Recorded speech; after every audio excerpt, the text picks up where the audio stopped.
Hi everybody. So, can you hear me? Am I audible and visible? Is my screen visible to all of you? Please raise your voice. Otherwise, we can't start. Yes, ma'am. Okay, very good. Okay, so welcome to the. I think it is a sixth lecture, not fifth. Sixth lecture to combinatorics. So today we are actually going to see. We are going to finish at least Latin square. So last day we discussed about Latin square, what is Latin square, right? And how to construct some simple Latin squares, right, using some formula. And we also define mutually orthogonal Latin squares in short moles, right? And we discussed that for so I have, let's say I have Latin square, mutually orthogonal Latin square. Let's say the number of mutually orthogonal Latin square is k, then that k should be less than equals to n minus 1, right? If the order of Latin square is n, right?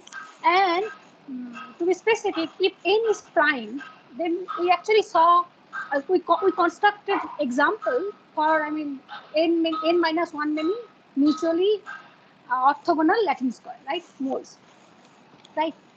So today we are going to continue over Latin square, and at the end we'll see some how to construct finite projective planes given a set of moles. Okay, given a set of, let's say, n minus 1 many moles, how you can construct uh, finite projective planes of order n. Okay, I hope you have remember the definition of order with respect to finite projective planes. Okay, okay, very good. So that's the today's sketch for what we are going to study today. At the end, if we finish all these things, then we will introduce block design. Hmm. That's the intuitive plan for today's discussion. Okay, by the time, let me ask you some question. Do you have any question for me? So did you understand what we discussed in the last class? So if you have some questions and all, please feel free to ask me. Or if you find that it is difficult to follow, then also you can stop me. Okay. And I hope you have found out the, correct reference, right? For example, I mentioned that you will be able to find these Latin squares and all. So I'm mainly following these two books. One is by Matusek and Nestrin. Its name is Invitation to Discrete Mathematics. Another is, I think, Invitation to Combinatorics by Gualdi, right?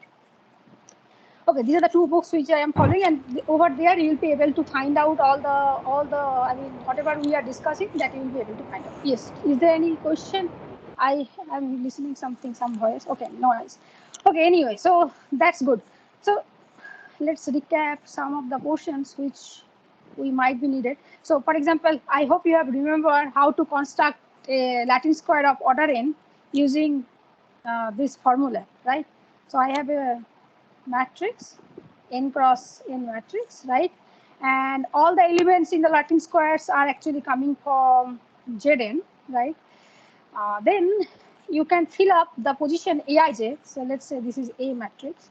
So the position Aij, if we can fill up in this way, of course the modulo n.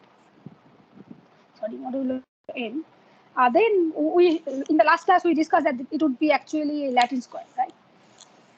Okay.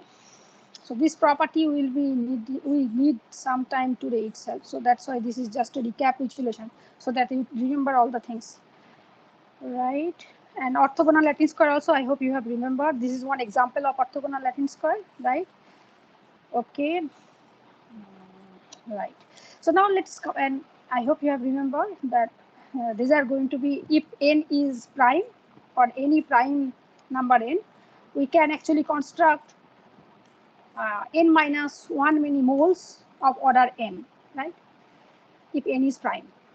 And the maximum number of possible moles, size of moles, is basically n minus 1 It cannot be more than that. That also we discussed in the last.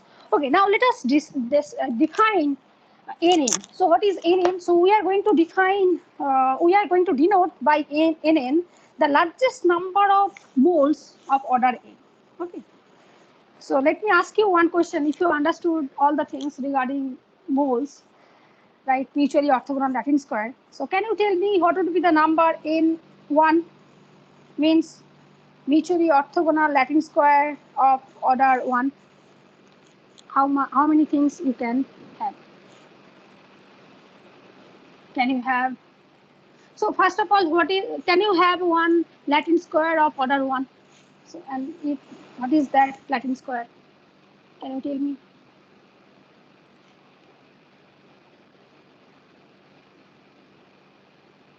Anyone will volunteer to answer this question? Nobody? So if you understood Latin squares, right, then you know Latin square of order 1. So so Latin square of order 1 means it has one row and one column, right? So basically, this is one Latin square, example of Latin square, right? Am I right? Yes. Okay, yes. So now if you consider uh, another Latin square, which is itself actually. So are they mutually orthogonal to each other? Are they mutually orthogonal to each other? Yes. Right, all the other pairs are actually there. So in one would be actually two, right? So you can have two moles of order one, right? They are mutually orthogonal to each other. Okay, very good. Now, what about N2? N2 means you have Latin square of order 2. So it means two rows and two columns, right? 2 by 2. So how many Latin squares are possible? Let's say the elements are coming from, Z2 also you can consider 0, 1, 1, 0, right? This is one option. And what is the other option? What is the other option? So another option is this 1, 0. If you fix 1, 0, then it should be 0, 1. There is no other option, right? Is there any other Latin square possible of order 2? No. No, right? Okay, there are only two Latin square. Okay, now can you check quickly whether these two Latin squares are actually mutually orthogonal to each other? Or maybe the Latin square itself it is Latin, is it orthogonal to itself? Or maybe this one, is it orthogonal to itself? No, they are not. No. No, right? So surprisingly, what do you think? So the value of N2 would be then, is there any choice for N2? There is no choice, right? There is no mutually orthogonal Latin square of order 2. So this set is empty, 0. Are you with me?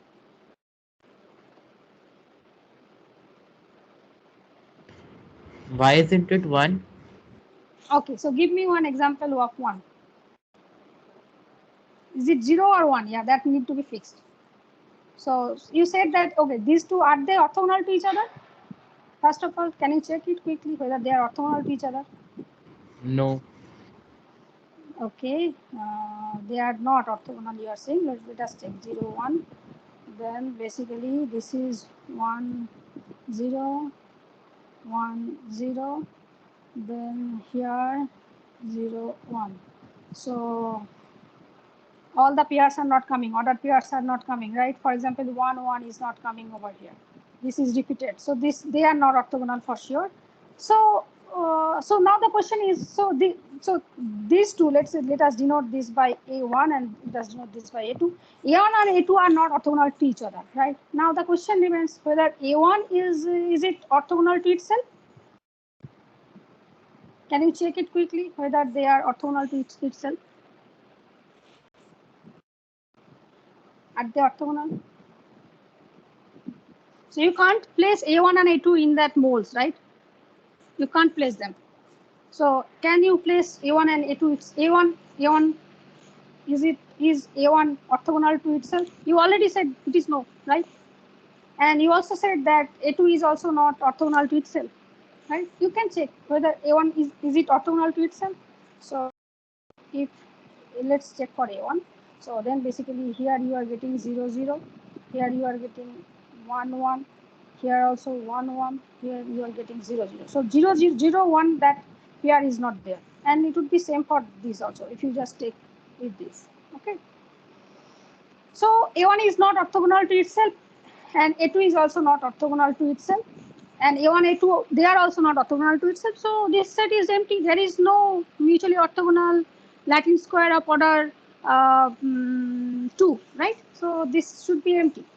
Okay. Now in the last class we discussed, actually we constructed Latin squares, I mean moles of order n of size n minus 1, right?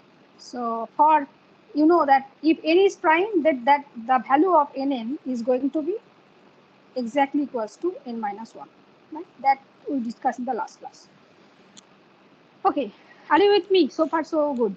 I hope you have understood this. The definition of n is clear to you. Now can you prove that uh, n is greater than equals to 2 for each odd integer n? Okay, can you prove it?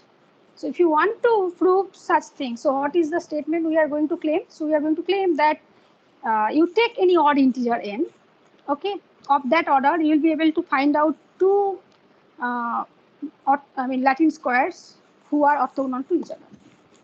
Okay, so can you prove such statement? So you need to construct two basically Latin square. Okay, I am just giving you one hint. So let us define the first Latin square A by the formula which we actually use. For example, let's say I want to define AI, the position Aij, right? And I hope you have remembered, if you are playing with, so let's say A is n cross n matrix, right? Filled up with values coming from Zn, okay? And you just fill up the position Aij by I plus j modulo n. Then in the last class we checked that this matrix is a square matrix, which is actually a Latin square, right?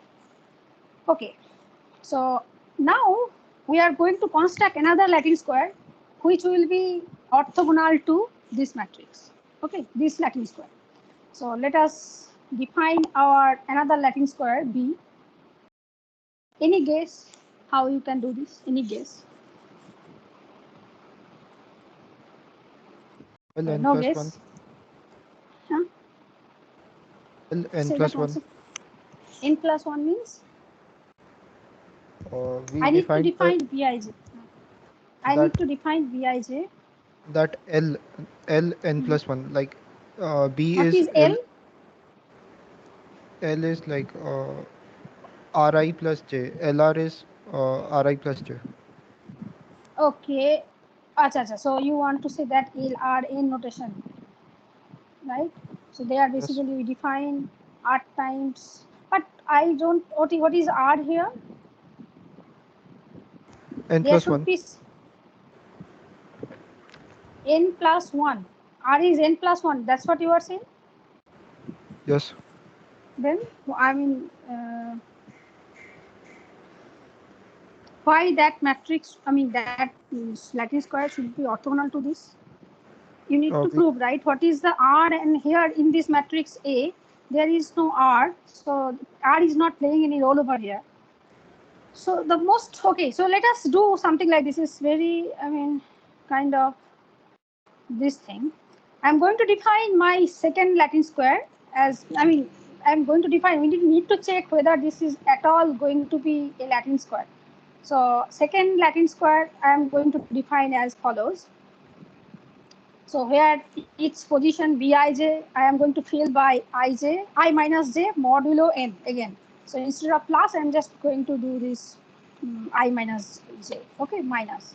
And again, this is over Zn, okay.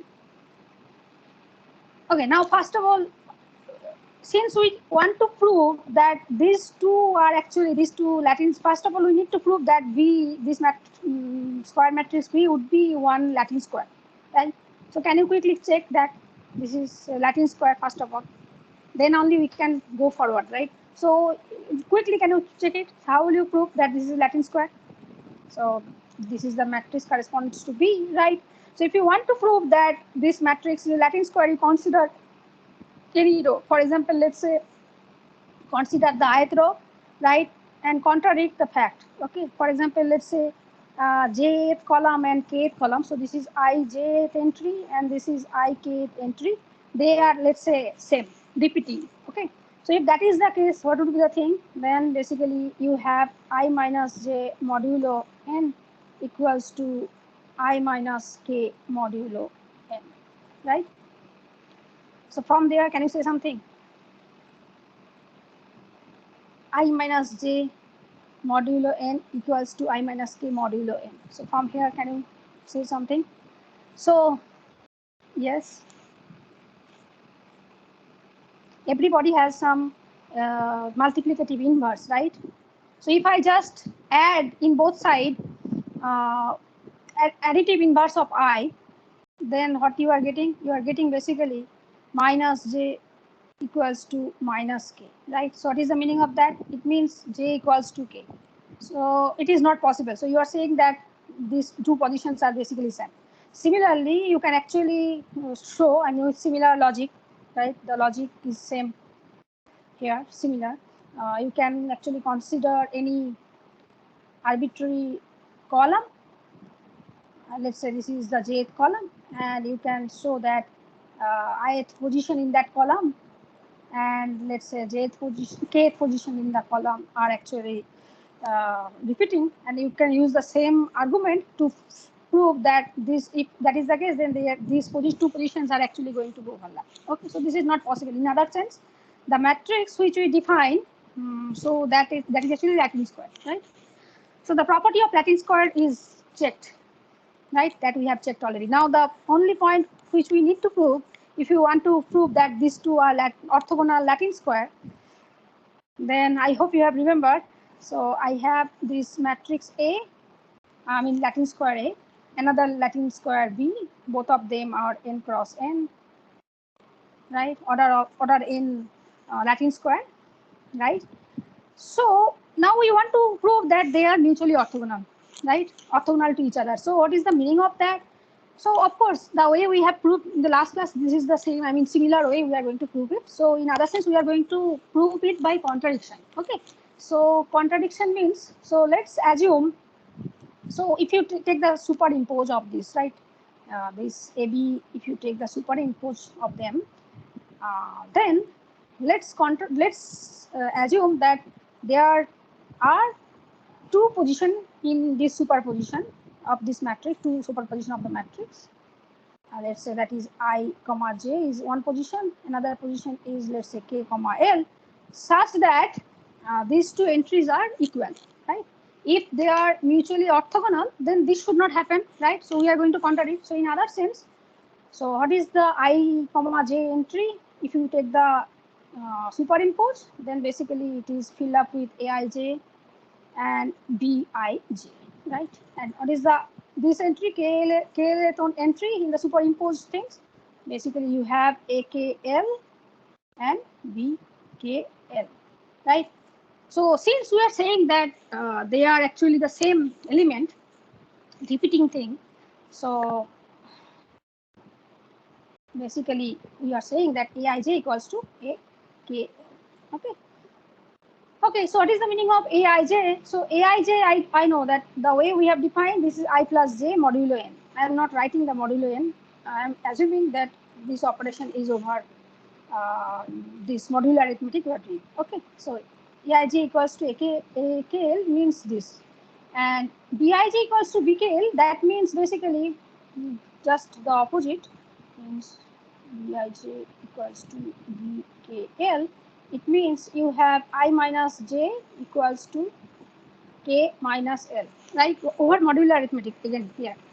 Okay, so from here, can you say something? Okay, now let's this straightforward, right? just add these two equations. Okay, so what you are going to get then? So you are going to get 2I equals to, you are going to add, so 2k, right? And if you subtract, let's say from here to there, then basically again you are getting 2j equals to 2l. Okay, right? If you just add them and subtract them, you are going to get these two equations. Okay, so now from here, what can you say? What can you say from here? 2I equals to 2k. Does it implies Inverse. that I equals to Inverse k of 2x. always? Right. Inverse of 2 exists because we have considered the order. I mean, n is basically even, right? Sorry, not even, odd. I'm so sorry. Yeah, we actually assume that n is odd number, right? So if n is odd, so we know that the GCD of 2 and n is basically going to be 1. So it means we have multiplicative inverse of 2, right? So if you just multiply, so if you, in other words, you can multiply both hand side by 2 inverse, right? So then basically this would imply I equals to k, and this would imply j equals to l. Okay. So what is the meaning of that? I equals to k and j equals to l, right? So it means I equals to k and j equals to l means these two positions are actually same. So you started with saying that you have two distinct positions where the values are not distinct, they are same, and you actually got the contradiction that those two positions are actually same. Okay, so this is a contradiction, right? So that's why you can always have in other words, so the contradiction means, in other words, what we have basically, this the way we have defined the matrix, the sorry, Latin square A and B, they are actually orthogonal to each other. Right? Okay, so basically, in other word, you have this, the number, the value of n is at least 2, you know, for every odd integer n of, I mean, if you, right? Okay, so the point where we have used this odd, the value of n is odd, it is at here, right? The inverse of 2 exists, right? That's why you can say this.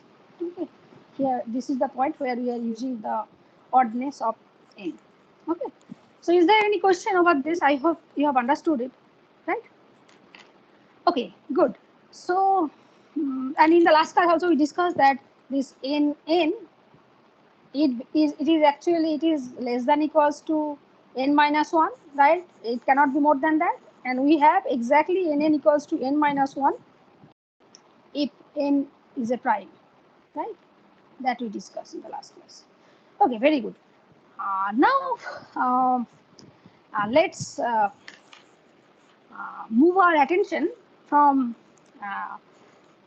these type of properties of moles to finite projective planes. Now we are actually going to relate moles and finite projective planes. Okay. So the claim is as follows. So for any n greater than equals to 2, okay, there is a projective plane of order n if and only if there is a collection of, sorry, this should be n minus 1, this is missing, n minus 1 many mutually orthogonal Latin squares of order n. Okay, so in other words, if you have a finite projective plane of some order n, okay, then from there you can actually, if that exists, then you can actually say I can construct n minus 1 many moles of that order. Okay, and the opposite also, if you have n minus 1 many mutually orthogonal Latin squares, so you can actually construct a projective plane of order n.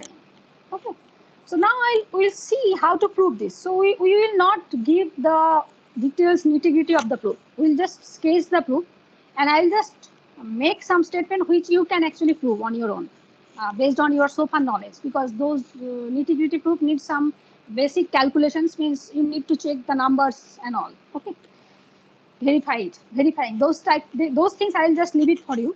I'll give you the main sketch of the proof, means I'll give you, say, so in other words, I'll show you, we'll discuss given any projective plane finite projective plane of order n, how can you construct n minus 1 many moles of order n? Okay, this I'll prove first. Next, I'll just show you just opposite. I'll just assume I have n minus 1 many mutually orthogonal lattice squares, and from there I'll show you how to construct uh, a finite projective plane of order n. Okay, that these are the two things which I am going to show you. Okay, first thing is actually first, right? So what I am going to show you, I am going to assume first that we have mutually orthogonal Latin square, n minus 1 many mutually orthogonal Latin square we have, let's say, and those Latin squares are, let's say, S1 from up to S n minus 1. Okay, let's assume that these are available to you. Okay, for example, you can consider of order 3, let's say, if n is order 3, n equals to 3, then you can check that these two Latin squares are basically mutually orthogonal to each other. Okay, so for n equals to 3, we have n minus 1 many moles, and they are basically these two. Okay, can you check it quickly that these are actually mutually orthogonal to each other? You can check it. I mean, or maybe you can take it for granted since I am saying this. Or it is good to check it. Okay, from there, this is actually the example figure. So how you can do this? So how we can construct one Latin square? So I will just explain it. So since we have n minus 1 many Latin squares, so from there I need to construct the projective planes, right? So if you want to construct projective planes of order n, so I hope you have remembered. So in the order n, so how many lines we need to construct? First of all, we need to actually basically construct some lines, and we need to construct some points, right? Okay. Do you remember how many points are there? So if you remember, It's good. we have right, these many points. So from this, first I am going to define. So what should be those points? Okay. First, I am going to, since I have n minus 1 many moles corresponding to each moles, I am actually putting some point, and let's say I'm defining them as small s1, small s2, up to, let's say, s n minus 1. So these are the n minus 1 points corresponding to each of the moles, right? Latin square. Additionally, I am adding two more points, R and C. Okay. Okay, and if you remember, number of lines will also be basically n square plus n plus 1, right? And each line should contain, so the cardinality of each line is each line should have, how many points it should have? n plus 1. Right, n plus 1 many points it should have. Okay, so this is my one line. Okay, and this line is actually, it's a line of infinity. Okay, as it means it is just one line. You can say, so of course we have n plus 1 many point over here. Okay, good. So now I have actually, how many points so far I have drawn? I have drawn just n plus 1 many points. I have to draw n square many more points, right? So I have drawn so far these many points. I have to draw n square many more lines. So the natural choice is something like this. So I'll just consider a grid, n cross n grid. Okay, something like this, let's say. So basically, right? So in each row I have n many points. Each column I have n many points. So, and I'm just referring them as, I'm just giving them some name, just depending upon their position, right? This is 1 1, this is 1 2, right? 1 n, right? So you can see cursor, right? Okay, so this is 2 1, 2 2, 2 n, right? These are my points. So I have added n square many points and I already had n plus 1 many points. So number of points I have constructed already. So this is the gun. Now let us draw the lines correctly. Okay. Now the question is, how would you draw the lines? First, let us draw those lines who are passing. Yes. Could you explain those n plus 1 points again? This n plus acha, ठीक है. Again, I'm defining it. So these n plus 1 points you are talking about, right? This. Yes, ma'am. Yes, ma'am. Right. So here basically we have n minus 1 many moles, if you understood. Right. So giving 1 point corresponding to each moles. Okay. So that those are basically my n minus 1 many points. And additionally, I am adding 2 more points. I am giving one of them name as R, another one I am just giving name as C. Okay. Does it make sense? These are my n plus 1 many points. And here in this grid, I have n square many points. Is it clear? Who asked the question? Yes, ma'am. Someone? Yes. Okay, good.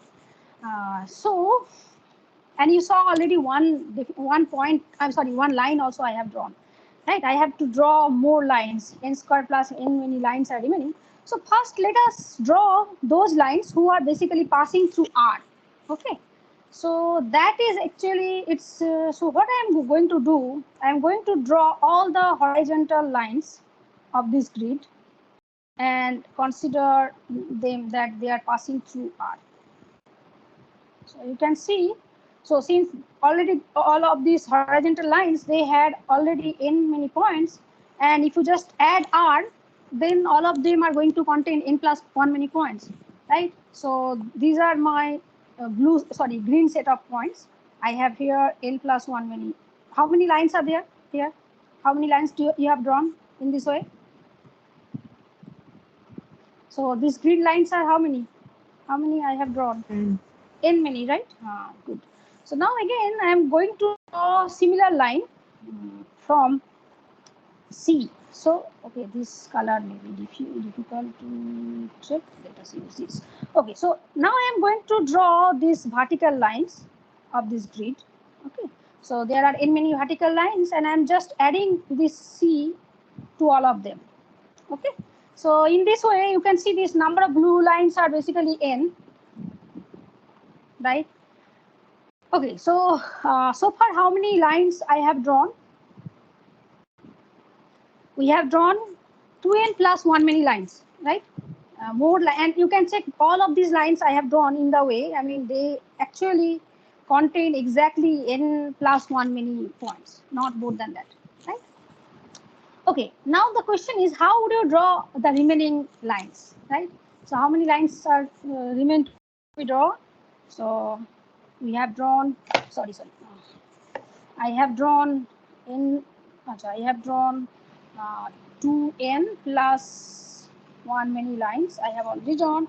So remaining lines are basically n square minus, so okay, minus n, right? This many lines we need to draw. So in other words, I need to draw n times n minus 1 many lines, right? So now you will see how I am going to draw all those lines using the Latin squares, right? So as I mentioned, so far we have not used the Latin squares. Now I am going to use the Latin squares to draw lines.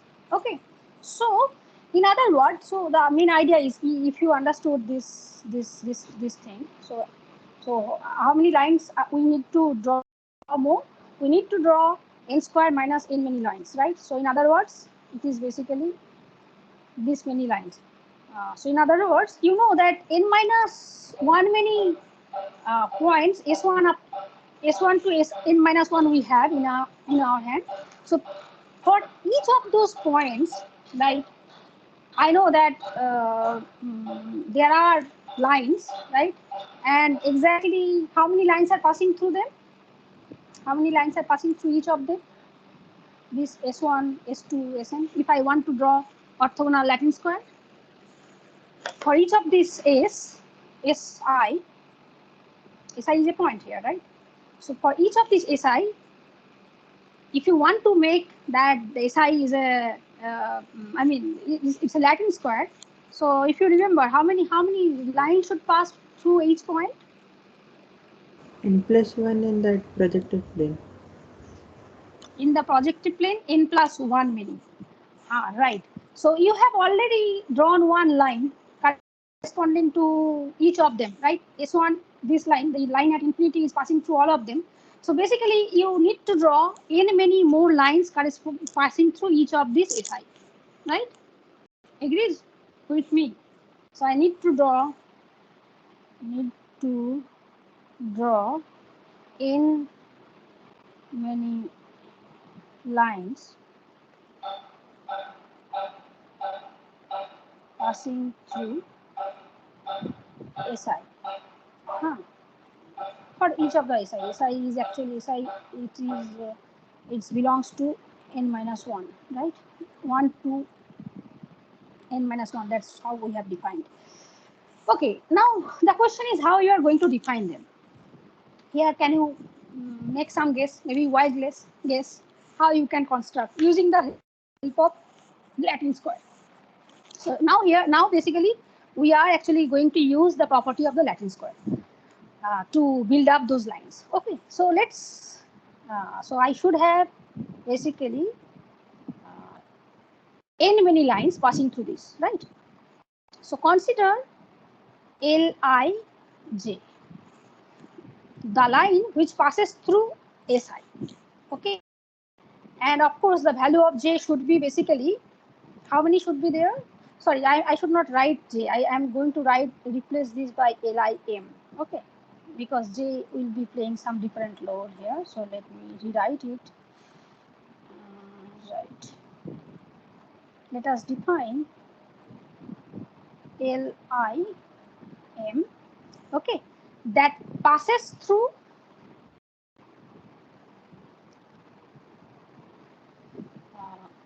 the point Si, right? And some other with some additional properties. What is the additional property?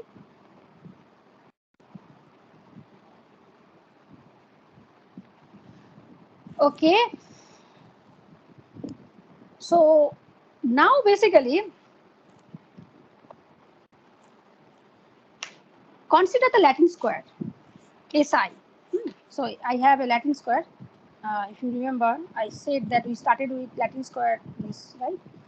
So Si, you see that Latin square. For example, see the Latin square over here. Okay. It was basically S1 with example, you can understand it more clearly. S1 and this is S2, right? So consider, for example, just S1. Okay. Now let us define the line L11. So I'm going to define the line L11 as follows. So it should contain the point S1, right? And with addition to that, you just check the pair, I mean the position where basically the value 1 is appearing in this Latin square S1. For example, the value 1 is appearing over here, here, here. Okay. So this is basically position number 1, 1, right?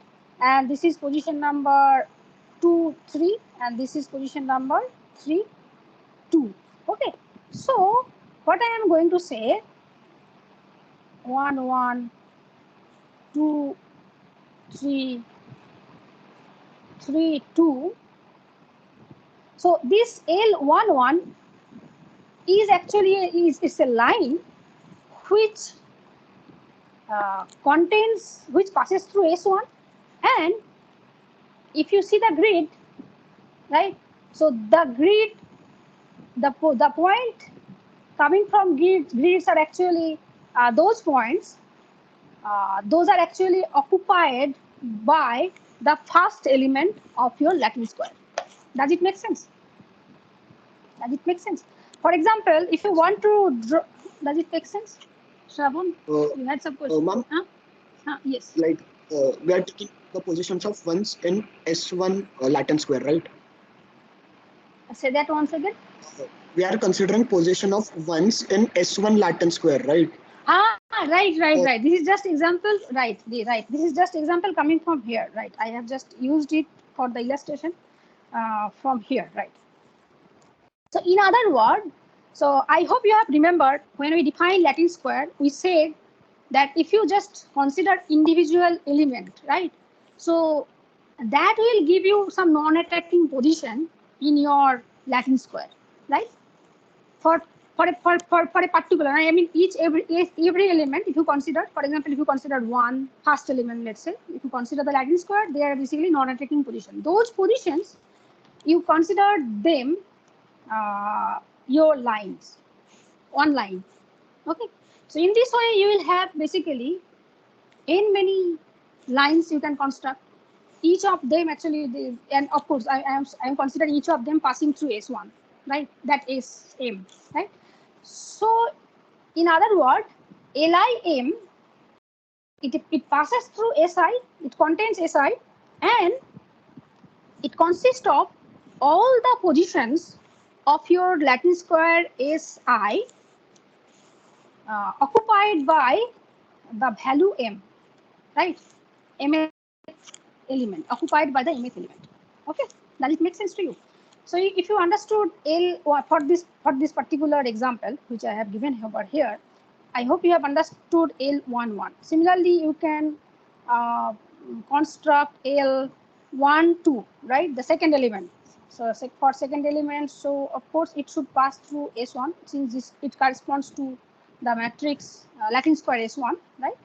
So it should pass through this, and it should pass through what should be the other values? For 2, you can see 2 is passing through this position. This position is basically 1, 2 position, and 2 is passing through this position, which is again 2, 1 position, and it is passing through this, which is a 3, 1 position. Sorry, 3, 3 position. So basically, the line L12 will pass through S1, right? And in this, if you consider this figure, it, as I mentioned, it is actually 1, 2, right? So 1, 2. So 1, 2 means this point, then I have 2, 1, 2, 1 means this point, then I have this point. Okay, so this is one example of a line which passes through S1, right? Similarly, I have another point, sorry, another line passing through S1, which I have already defined. So that is basically this one, right? So in this way, I can have 3 lines passing through the point S1, right? You can draw all of them. The third line would be actually occupied by this thing, the third, right? Third element is 3 here. Okay. Third element basically 3. Okay, 3. So you can see, so it should pass through 1, 3, then 2, 2, right? Then 3, 1, right? Similarly, so you can draw the other line, so which passes through this, then 1, 3 means here, right? Then 2, 2 means this, and 3, 1 means this one. So this is another line. Okay, these are the 3 lines. So corresponding to each element's position, you can construct one line. And since you have n many elements, right, n many distinct elements you have, so corresponding to each of them, you can draw these n many lines, and they are basically passing through that S1, right? So in this way, you can define all the lines passing through SI. Okay. Is there any doubt? I hope you have understood this construction, right? So now can you quickly, I hope you have understood it. Did you understand this? Is there any doubt over how we have drawn the lines? Is there any doubt over this? Okay. So since no voice is coming, so I'm assuming that you have understood it. Okay. So in this way, we have exactly, actually, so corresponding to each of these n minus 1 many moles, I could draw n many lines, right, passing through them. And we had already 1 line. So this many lines we have in total drawn, right? And we already had 2n plus 1 line existing. So in total, we have n square plus n plus 1 many lines, right? And the number of, I mean, points also we have already constructed, right? So the lines and points are already constructed. Now the only thing, if you want to verify that this is a finite projective plane, you need to see the properties of finite projective planes, whether you can verify all those three axioms. And I am leaving it for you to check it, that this construction will give you one finite projective plane. I mean, it will satisfy the property of finite projective planes. I'm just leaving it for you to have some homework, right? Test this, verify this. Okay. So the one way you have understood, right? So in other words, if you have a, so the one way means we started with mutually orthogonal Latin square, right? N minus one meaning mutually orthogonal Latin square, and we actually constructed one. I mean, n minus one meaning mutually orthogonal Latin square of order n. Okay. From there, we have constructed a finite projective plane of order n. Right. Now the opposite. Let's say I have. So now you want to show just the opposite directions, mean you have a finite projective plane, right? So that means we have lines and points, right? Right. That satisfies the property of finite projective plane. From there, you need to construct the n minus 1 meaning mutually orthogonal moles of order n. How will you construct that? Any idea?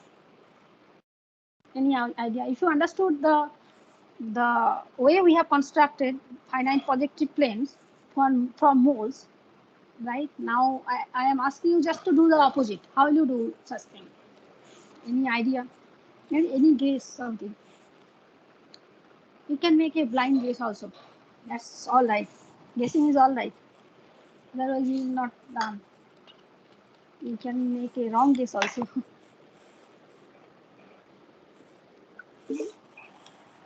Sorry. Okay, so any guess? No guess. Okay, if not, okay, let me, I mean, quickly tell you how you can do that. Okay, so now you are given finite projective planes of order n, right? Okay, means this construction is given to you, right? Means this is given to you. Lines and planes are given to you. You consider any 2 points of your plane, okay? Arbitrary, you can choose it. And consider that as R and C, okay? You can consider that. There is no problem over here.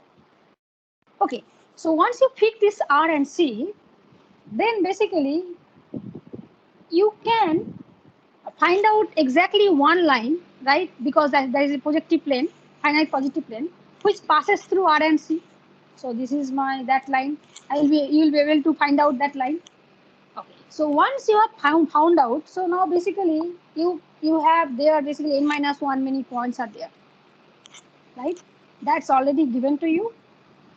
Okay, very good. And also this R and C is given, right? So now you just see R and C, all the lines passing through R and C. So they will actually look like uh, they will be actually something like a grid actually, right? R and C, if you just see how they are crossing, right? Every pair of line, whatever you have, they should intersect in exactly one point, right? So you will, in this way, you will be able to reconstruct this something related to this grid, right? Now the only thing which remains is you need to construct the Latin squares, right, corresponding to each S. So what you will see, you see some point of that line infinite, which we have actually found out the line at the beginning. So consider that line. Okay, consider any point over there. Let's say that is my SI. You just name that as SI. You can see all the line passing through that SI, right? So each of the line SI will actually give you the position of, I mean, each, so for example, let's say I am just naming those lines 1, 2, 3 arbitrarily, okay? So consider, that apart from this line of infinite, you have n many more lines passing through SI, right? So let us see something like this.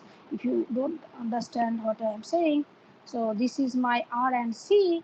This is the point which we actually started with, right? We said that this is arbitrary 2 points, and you just consider all other points, give them name as S1 to Sn minus 1.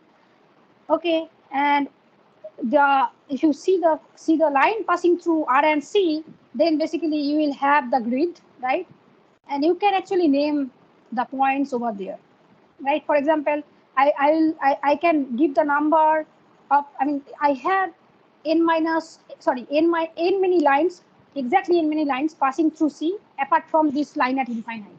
So I can name them 1, 2, 3 up to n, right? So let's say this is 1, this is 2, this is 3, 4 up to n. I can number them. So these are my number 1, 2, 3, 4 up to n. Similarly, I can number all the lines passing through R, right? Apart from the line passing through line of infinite, right? So I can have drawn, okay, I should use this different color. So I can actually, this should be, okay, okay, just, okay, yes, I should draw it properly, otherwise you will not understand. Maybe, yeah. Okay, so consider the lines passing through R. So they, as I mentioned, they are actually horizontal. You can consider them, give them some number, right? So let's say this is the line, let's say 1, this is 2, 3, 4, 5, right? They are passing through R. And similarly, I can have lines passing through C. Let's give them this color.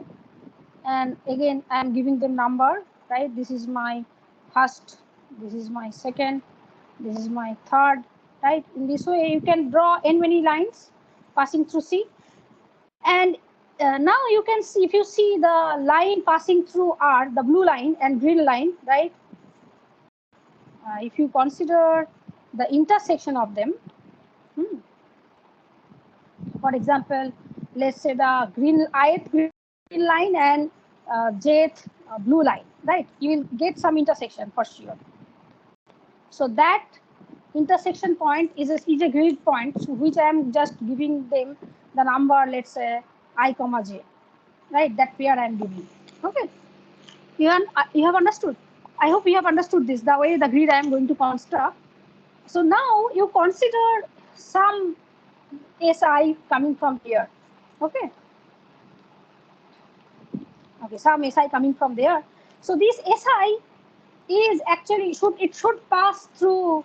I mean, if you consider any line passing through SI apart from this line at infinite. Huh? So what you can do basically, you can go and see the line, right?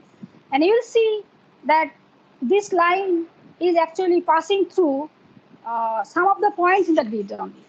No other points, right? Because you have considered all the points over this infinite already, so you don't need to consider them. So this point, this line should pass through some of the points in this grid. Okay, consider uh, one line, right? So here again you have many lines, n many lines to be specific. So again here you can actually number those lines. For example, I have line number 1 passing through SI, so I am just giving that number SI1. Okay. Similarly, SIJ, whatever you have. So from each of this line, I need to construct one. I mean, I need to fill up the some position of your some position for the Latin square corresponding to SI. So from SI, I want to construct the Latin square SI, right? So how I can construct it?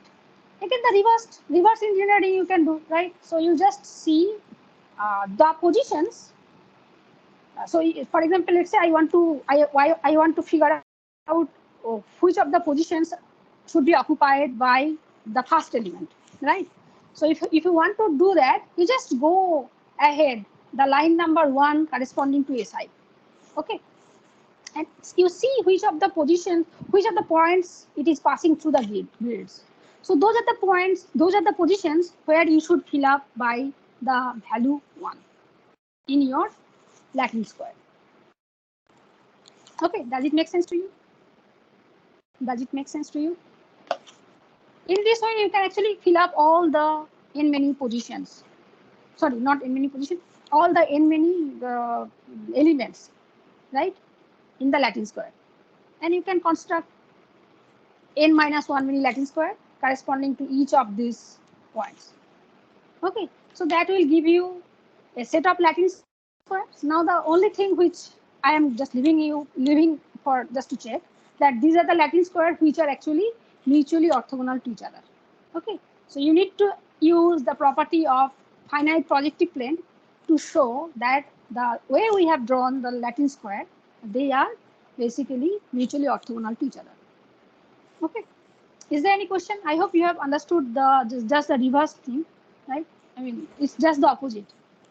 Like given any finite projective plane of order n, how to construct n minus 1 many moles of order n, right? Just the reverse engineering. Is there any question? Did you understand? Did you understand what I just mentioned right now?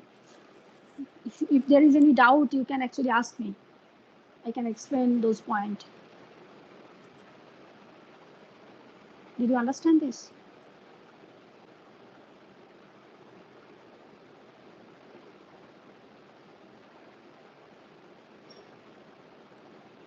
So no voice is coming. Should I assume that you have understood? All of you understood? Mrityunjay is, yeah. Mrityunjay, you are saying something. Okay, you don't want to say something. Okay. Okay, so since there is no, I mean, your voice is silent. I mean, I am not hearing any voice, so I am assuming that you have understood this both way, right? Means given any Latin square, sorry, given any n minus 1 many orthogonal Latin squares, you can construct in order n finite projective plane, right? Finite projective plane of order n, right?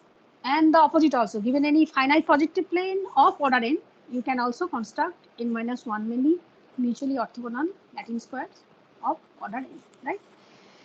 Okay, very good. Okay, if no questions and nothing, so it's interesting, right? So in other words, so in last class we discussed uh, how to construct n minus 1 many Latin square of order n when n is prime, right? That we know. Okay, so this theorem is it's a vast, it has a vast implication. So it says, okay, you have this n minus 1 many moles, right, corresponding to when n is prime, of course. So from there, you can actually construct a finite projective plane, right, of order n, right? So will you try this? Maybe that's so. I hope you have understood this construction. Maybe in your, I mean, as a homework, you can try to see how will you construct one Latin square. Sorry, how will you construct a finite projective plane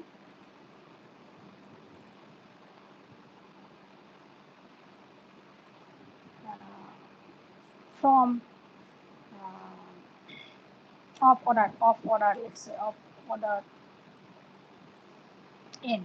So when n is prime,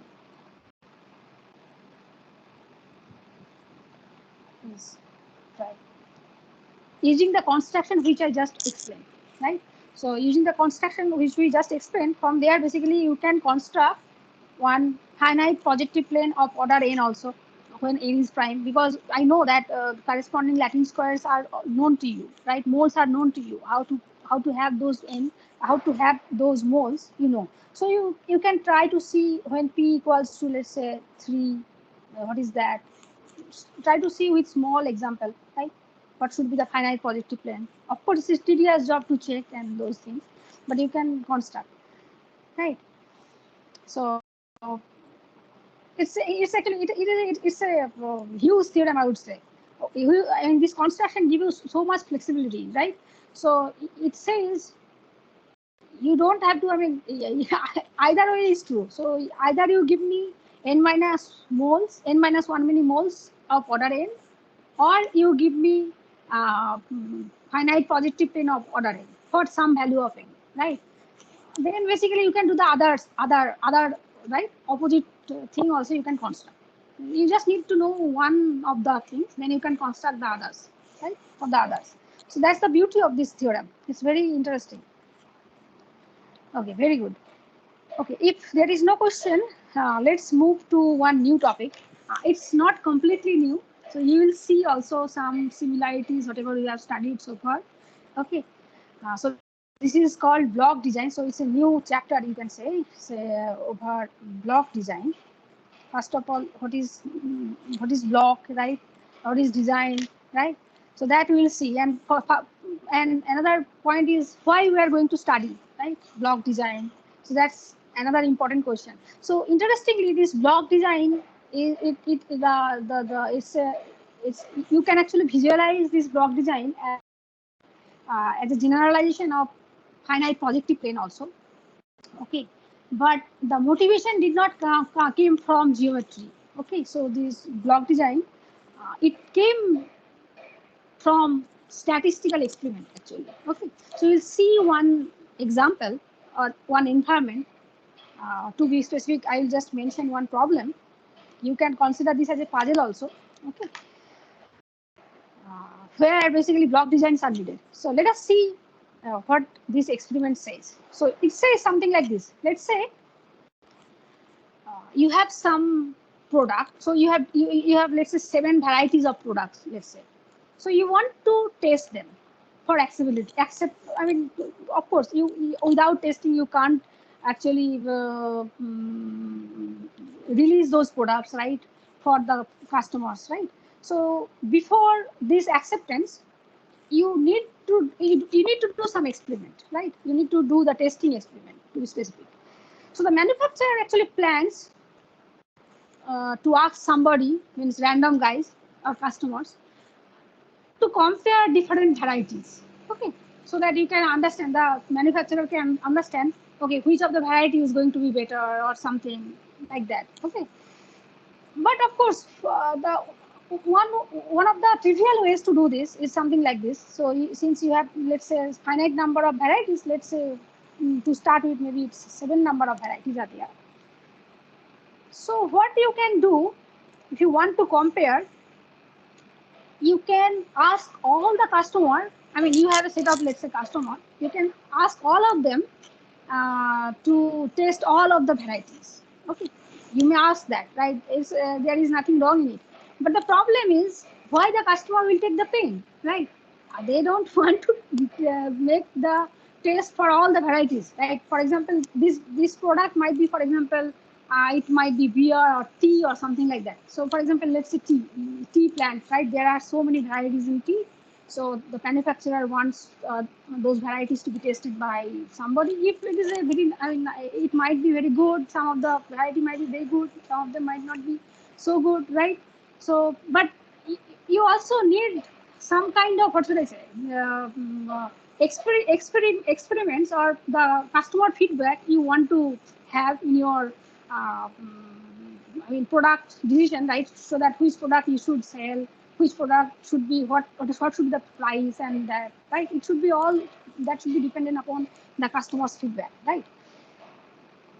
Okay, so as I mentioned, one way to do this is for each of the customers, you can actually ask them to test all of the products, right? All of the 7 varieties you can ask. For example, it can be tea. So there are 7 varieties of tea. You can ask them to test all of them, right? Okay, but it's but as I mentioned, the customer might be reluctant to test all of them, right? That is one thing. Another thing is, if you want all of the products or all of the varieties to be tested by each of the customer, then it's a time-consuming process, right? So they will come. One customer will come, so he will test one thing first, another thing first. 7 varieties they need to test. So it might happen that you need to give some. Of course, you need to give some break in between. Otherwise, you'll not be able to distinguish them. What is which taste is better, right? So for tea, it can be maybe in 1 hour you can maybe it's in 1 hour you can't take 7 cups of tea, right? And if it is tea, then still you can manage within few days. But for example, if it is some medicine, then let's say, right, you have 7 varieties of particular medicine, so you want them to be tested by somebody, right, customers. So it is actually not possible to give all the varieties to each of the customer. It's not possible actually sometimes, right? But that's so you have to make some kind of trade-off. Means okay, then okay, manufacturer would decide each person should compare certain number of varieties. For example, let's say okay, each customer should test at least 3 varieties, or maybe exactly 3 varieties they should test.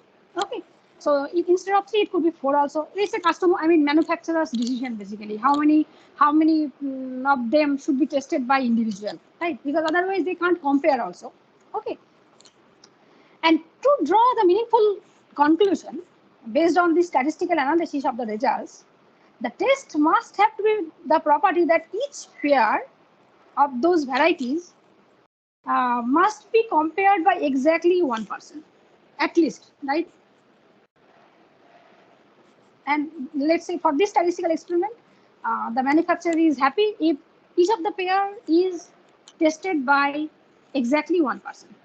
Let's say, so instead of exactly 1%, maybe sometime the manufacturer might be wanted. I mean, they might want that okay, each of the pair should be tested by some number of percent. Like it could be 1 or maybe something some value. Let's say lambda, right? Okay, so now the question is, can such testing experiment be always, I mean, will you be able to design such testing always? That's the question. Okay. Does it make sense to you? Or in other sense, how many customers you should actually have in your pocket, or in your, at least if you should have that many customers, so that you can make that design. Is it always possible to make such design? Okay. So that's the basic statistical experiment question. Okay. And the main question is, if you understood, so instead of 7 varieties, I could have many varieties, right? I don't know how many varieties. Maybe I have, let's say, v many varieties are there, right? And the manufacturer might ask, compare certain three of the varieties. I mean, they are asking that each person, each individual should compare exactly 3 many varieties. So instead of 3, it could be maybe k many varieties, right? They can ask for.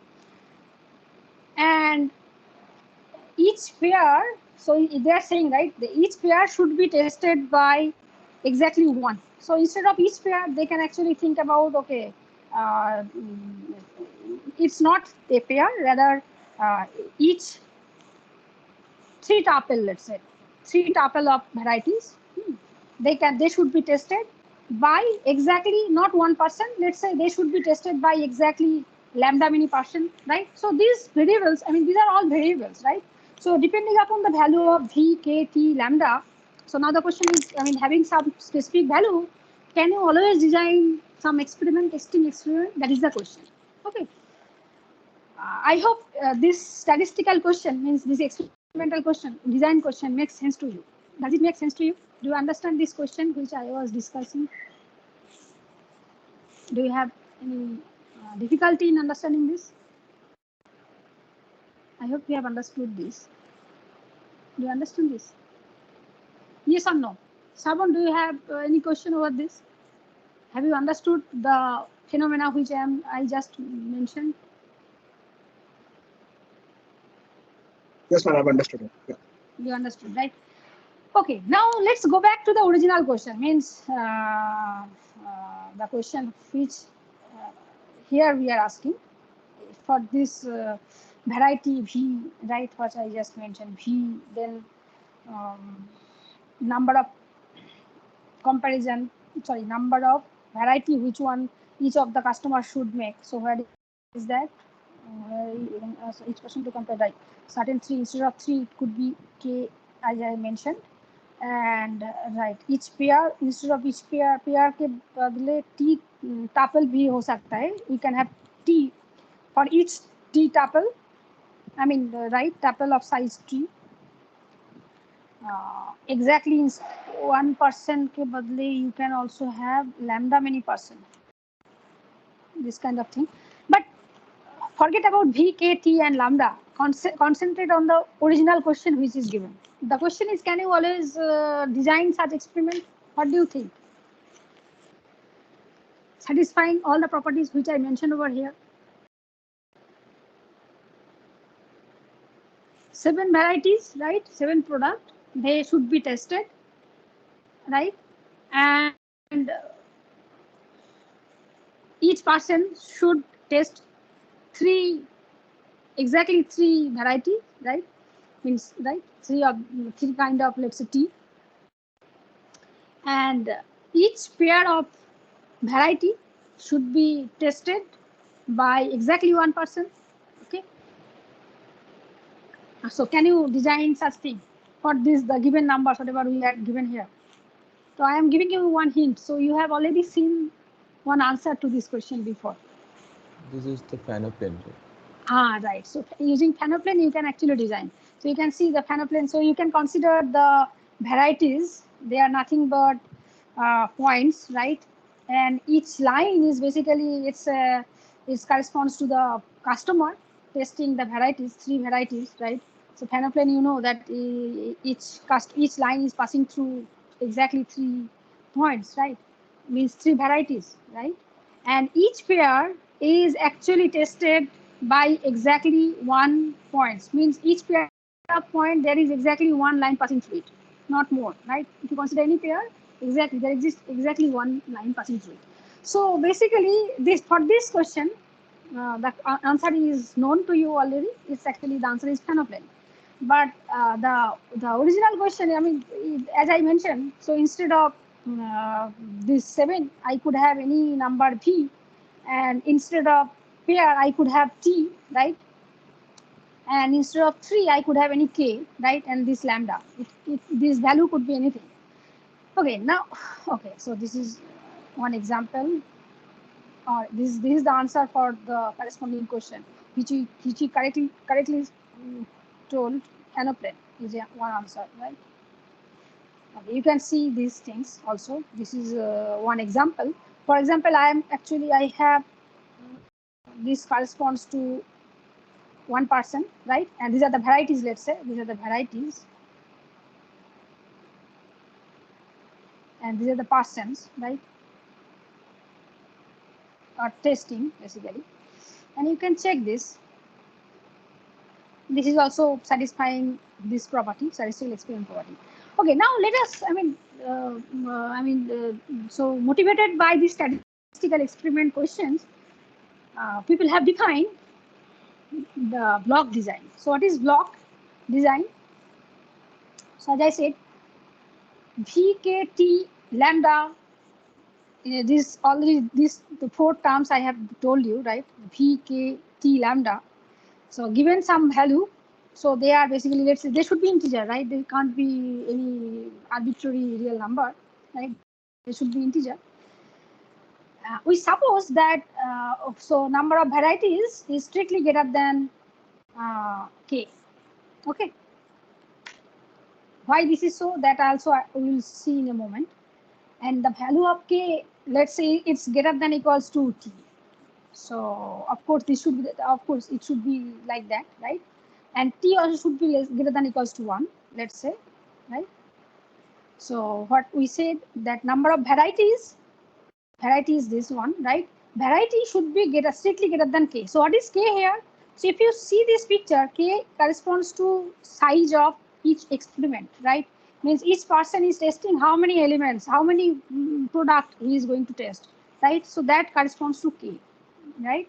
So in other words, so this, if you see this matrix, which is nothing but adjacency matrix,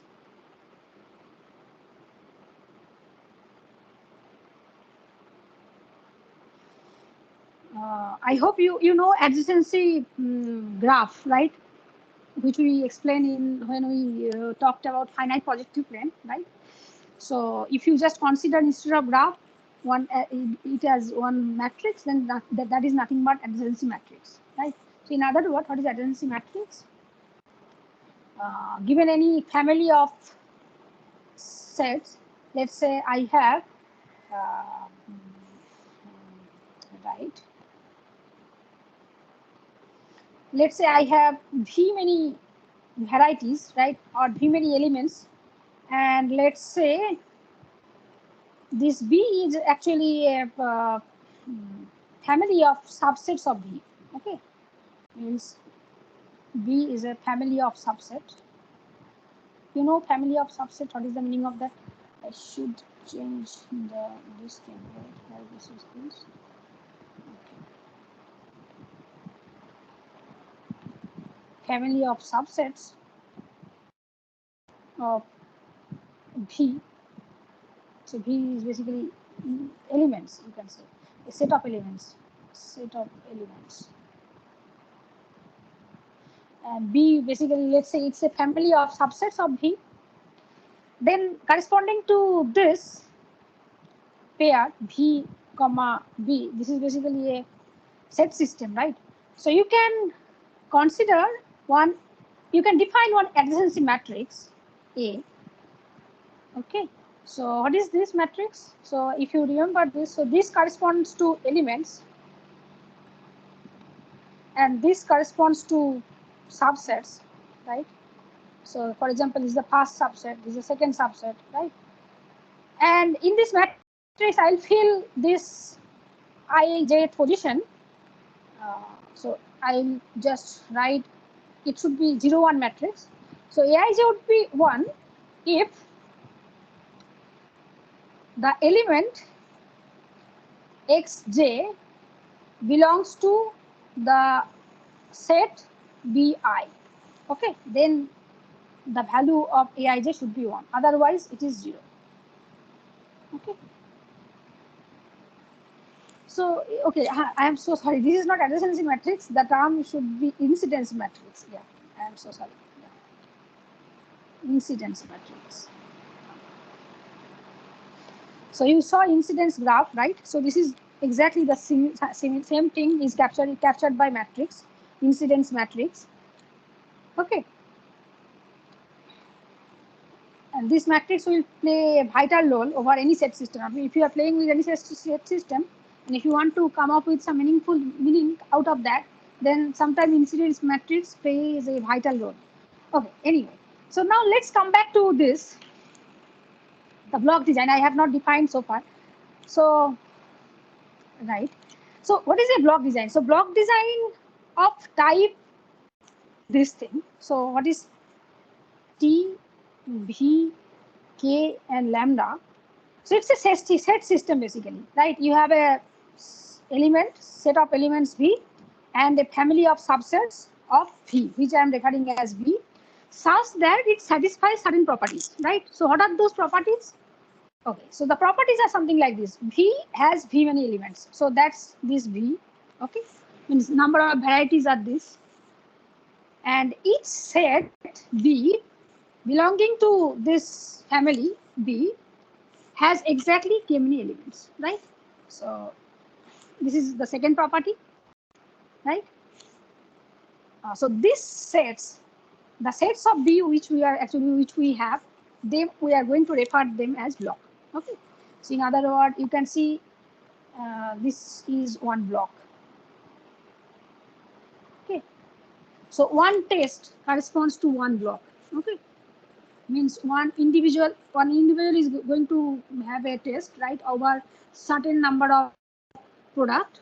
Okay, so that I am referring as a block. Okay, so set of blocks you have understood, and each T element subset of V should be contained in exactly lambda many blocks. Okay, for example, here for this example, so T is basically 2. Each pair of subset of V is contained in exactly how many blocks? So lambda was basically exactly 1, right?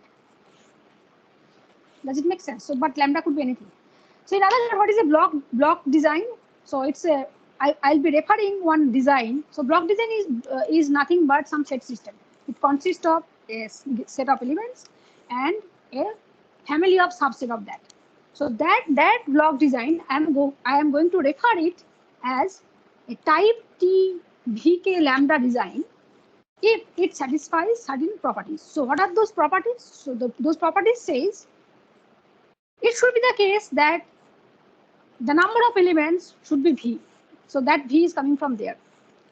And each subset, whatever you have in your pocket, right, those subset should have exactly k many elements, not more, not less. Okay.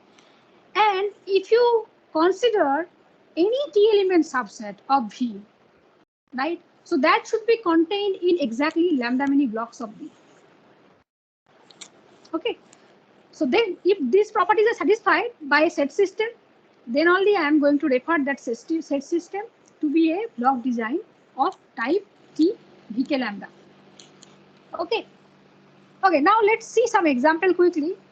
With example, I will just conclude today's session. I mean, so that you can at least you can understand the definition of block design. Okay. For example, let's consider the set system. Very simple set system. So let's say I have a V. It has it's a finite set, right? And K, let's say any integer, right?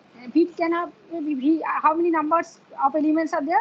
Let us define that as this number. Cardinality of V is that many number. And I'm constructing all. I'm just considering all subsets of V having exactly k many elements in it, right? So that is my, let's say, B. Okay. So in this way, you have one design, but let's check whether that is that is of some type. Which type it is? Is it a regular something? Does it have some? Does it satisfy all these properties? Okay, let's check that.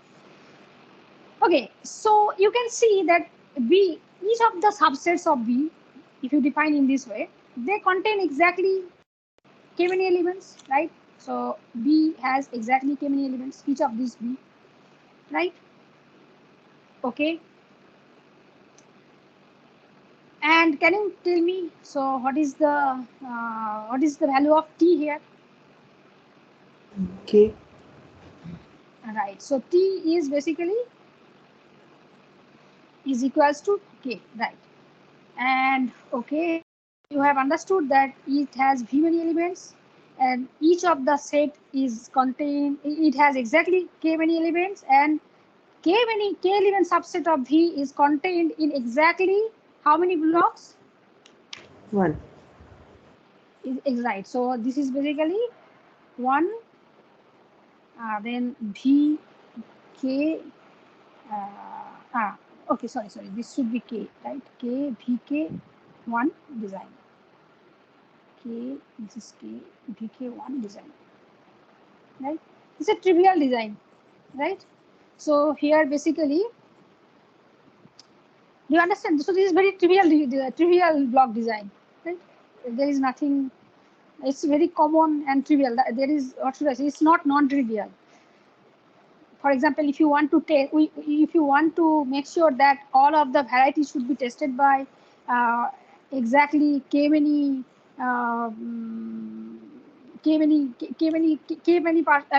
exactly k many person should be there who are actually testing them, right? So then basically this is that thing, right? Sorry, what I said I have actually wrong. So there should be exactly for exactly k many. I mean, so what should I say? Uh, let's say you want to test each k tuple of varieties, right? And you want to make sure that each k tuple of varieties are tested by k many. I mean, by k many individuals, right? Then this is a trivial block design, right? Okay. Good. So now let's see another example. So here basically again I am going to say something like this. I have some properties. For example, let's say k is greater than equals to 1. It's an integer and that divides v. So okay. So k divides v also. And we have v where exactly v many elements are there. Okay. So this is the v is given to you. Now I am going to define. So this should be curly v. I'm going to define my partition. Okay. And so V is there. So you are just going to partition all the elements this V into k element subset. Okay, arbitrarily you can do this, right? disjoint partition, you can, since V is divisible by K, so you can always construct V by K many partition, each consisting of exactly K many elements, right? Okay, now let's consider them as your subset. Set of subsets are actually those things, those partition, each of those partitions. So in this way, you have a set system V, comma beta B, right? Is it a block design? Is it satisfying the all properties of block design? I hope you have understood it. So each of the partition has exactly K many elements, right? And I have how many partitions are there? V by K many partitions are there, right? Okay, so that many blocks in other words. So can you test quickly that this is a block design? And if it is a block design, then what type of design it is? Can you test it quickly? Oh, I'm so sorry. Can you Type test 1. it quickly? This is, so V to diya hai, so V is given. So what is the value of T here? 1. 1. 1, right? Okay, good. And what is the value of K here? Each of the test is basically, each of the block size is exactly K, right? So that is K here. What is lambda? 1. Right. So lambda means the frequency, right? So each individual is appearing exactly once, right? So this is a VK1 design. This is also I will be considering as a trivial design. Okay. Right? Okay, very good. So I hope you have understood at least two example you have understood. Okay, so there is another example which you already saw previous in some of the previous classes. That is basically finite projective planes. Okay, so let's consider a finite projective plane of order n, right? So a set of points are basically your V, right? And V corresponds to set of lines, right? It should be curly V. I'm so sorry. Now this V comma B. So is it are they satisfying the block design property? And if yes, what is the value of T? Then what is the value of V, K, and lambda? Can you tell me? T is 2. V is 2. No, T. T is 2. T is 2, right? T is 2, good. And how would V? N square plus n plus 1. Right, n square plus n plus 1. And what is, how many K? K N means plus 1. it's, N plus 1. K is n plus 1. Okay, what is the meaning of K? Right, Line. yes. Points in line. Right, right. How many points are there? N plus 1. And what is the value of lambda? 1. Lambda is 1, right? Right. Each pair is actually appearing once. Good. So this is a design of type this, right? Okay, good, very good. So you have understood then the meaning of block design. Let us see another example. With this example, maybe I'll conclude today's class. We'll continue other things in detail later. So let us consider another, sorry, this is, let's say I have 0 to 5. These are the elements of V, and let V, curly V, consist of the following triples. Okay. Then you can can you verify it quickly that this is a block design? And okay, I have already mentioned what is this value. So what are these values should be? So this is basically, okay, what is the size of V? V is here, you know already. This is a 6, right? V corresponds to 6. Each of them has 3 elements, so K is 3. Okay, and how about the value of T? So what should be the value of T?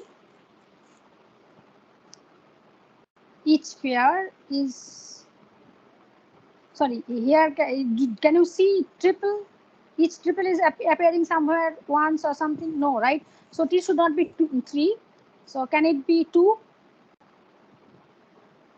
Each pair is appearing at least once or 2. What do you see? What do you see?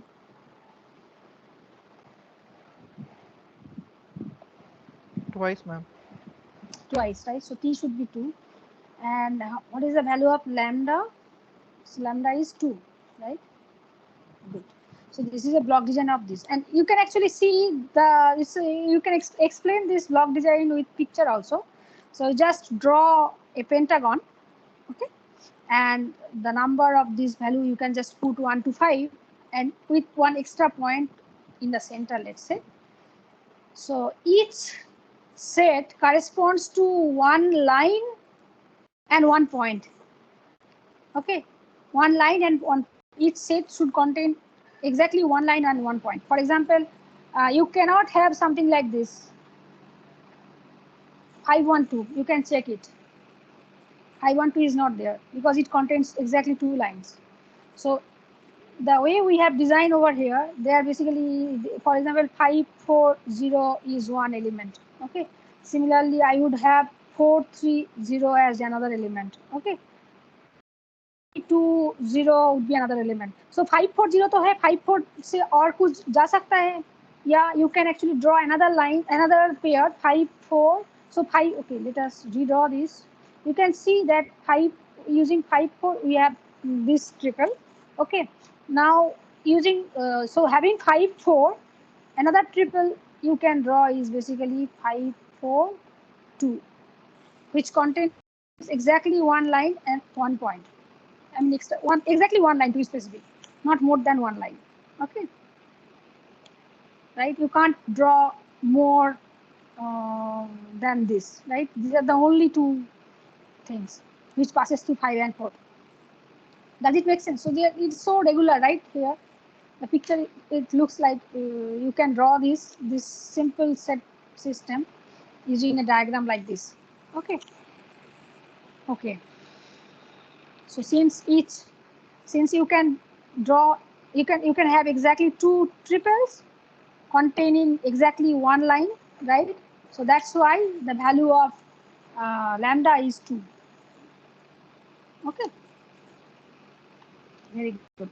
Okay, in the next class we will continue discussing this block design, but before that let me tell you one big thing which is actually related to this block design. So in the block design, there is the most important question is given some number vkt lambda, decide whether a block design of that type exists or not. So that's the most important question in block design. So I'll just give you some number, random number, vkt lambda. So you need to decide, of course, those are integers. You need to decide whether a block design is possible or not. So in the next class, we will discuss more about this, how to tackle such kind of questions and all. So maybe if you just understood what is block design, that would be very good. So in the next class we can continue this. Okay. Do you have any questions so far over block design? In the example we took discuss now, Last, can we take t equals to 5, t equals to 1 and lambda equals to 5? P equals to, what is P? T equals to 1 and lambda equals to 5. In this example, you are saying? Yes. You tell me what you are saying. T equals to 1 and lambda equals to 5. And v and k will be same. Oh, you are saying that size of v means small v equals to 5, then lambda equals to? No, ma'am, I am saying that t will be 1, v will be 6, k will be 3, and lambda will be 5. Lambda equals to 5. Yes, and t then will be 1. What is P? T, ma'am, t equals to 1. T, okay, T equals to 1. You construct this, I don't know. I can't say right now. So you need to see. So yeah, hold on your question. So such answer you will get in the next class. So whether it is possible for you will give some values, right? Random numbers you will give, not exactly random, but having that, can you always construct or design your block design of certain type, right? Satisfying this. So these questions we will see in the next class. Okay. No, I'm saying that like taking a one subset, one element subset, it is present in 5 subsets of B. So 1 and 5 is also valid, right? 1 and 5. I am not completely getting your question. So here you are, from here, this example, you want to construct another block. That's what is your target, Shiva? Ma'am, but we can take a one element instead of taking a two element subset. Can we consider a one element subset?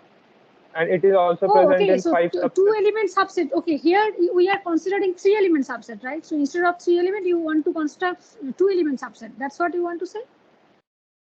No, ma'am. Here the way we have taken t equals to 2, can we take t equals to 1? Then I lambda will see. come out to be 5. T equals to 1. Okay. Then what is your what is your set system that you need to define, right? Ma'am, this is T same. equals to 1 you can. This is same. T equals to 1. So means okay. You want to say that t equals to 1 means every element exactly. If you consider just one singleton element, that should appear how many times? So 5 how 5 many? times. 5. Okay. Let me check over here. So okay. T equals to okay. T you are saying exactly okay. T okay. T equals to 1. And they are appearing exactly 5 position. T equals to okay. That you check that everybody is appearing in 5 position. Yes, ma'am. Yes, it does. Okay. Okay, then it is according to this you are saying okay, right. I got your question. So this you are saying that okay, it would be 1. Then I have 6 over here, and this is 3, and this would be 5. That's what you are saying, right? Yes, Each ma'am. okay, Means each for given element. VB, there can be multiple block design. Right. Given V and okay, so T, right. So basically, yes. So right, good question. So basically, so what we'll see. So T is here important, right? T, how many? So whether you are considering for singleton elements, or maybe the triple or pair, right? That's important. So if we need to fix T, right? So if you fix the t value of t, then actually you need to, given some fixing the value of t, you need to say whether this vk lambda is possible. Okay, that type of question we need to actually answer whether that is possible. You need to fix the value of t. Okay, so you are saying that it is as one this design as well as okay. So okay, good. So I did not see in this respect t and lambda, they are related. Okay. But the main thing is basically the main objective is since this is a experiment, for the experiment purpose we have done this, right? So if you want one, the question should be, is it that can you minimize this number of blocks? Means blocks, what is the number of blocks? Okay, so here basically you have this. Okay, number of blocks is this. Okay, good. That's interesting. So in other words, there should be some relationship with T and V, right? Okay, good. So we'll see if there is some relationship. I don't know as of now that whether there is some relationship with T and V, but apparently there should be some relationship with T and V also. Okay. So there should be. It seems that there should be some relationship with T and V. I think so. Otherwise, how can you see? So there you have two, right? But I don't see any relationship as such. Okay, this is 5, 1, 2, 3, 4, 5. Achha. Everybody is appearing in 5s. That's what you say. 0 is appearing in every distant element is appearing in. I see. So, I see. Okay. I see. Right. So what you said, acha. ठीक है. What I understood. So basically, yeah. So basically, what you said. So it's actually if you can change the value of t and v. I mean, you if you want to see the relationship. So what you said is something like this. So you have this matrix, incidence matrix, right? So yeah, in the next class you will see that number of elements in each of the column is going to be same. So what you said here, that number 5, right? What you got over here, that number is basically, it's nothing but number of columns you have, sorry, number of elements you have in each column, right? So that number is going to be anyway, that's going to be that number is actually going to be same for all of them, that you will see. So this is trivial actually. It is going, yeah, you can always write such kind of thing. Given any, I mean, block design, whatever that thing is, so you can correspondingly, if you just fix the one, this, it would be trivial. It is actually very much trivial factor, right? Any block design, whatever you have, you can always replace this t, whatever the t is actually, by some smaller value, like for example, like 1, right? To be specific with 1. And then this value would be exactly, the last value would be exactly the how many number of columns you have there. Okay, so that, so this we have given some value of, what should I say, this v, sorry, v, okay, should I write, right?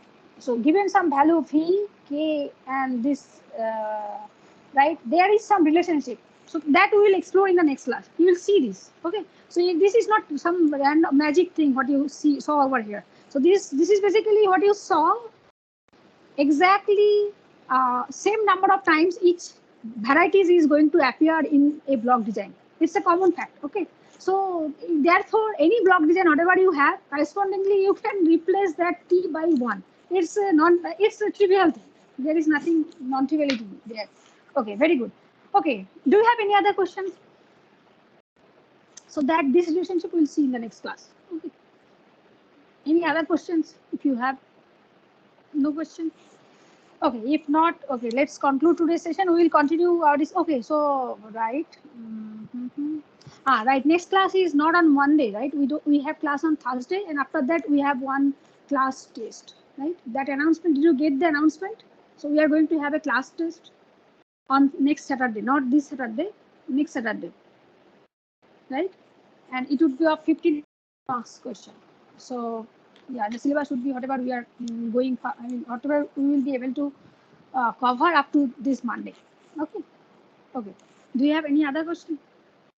Okay, no question. Okay, then let's conclude today's session. Okay. Thank you. If you don't have any questions, then we can conclude and leave. Okay. Take care. Bye.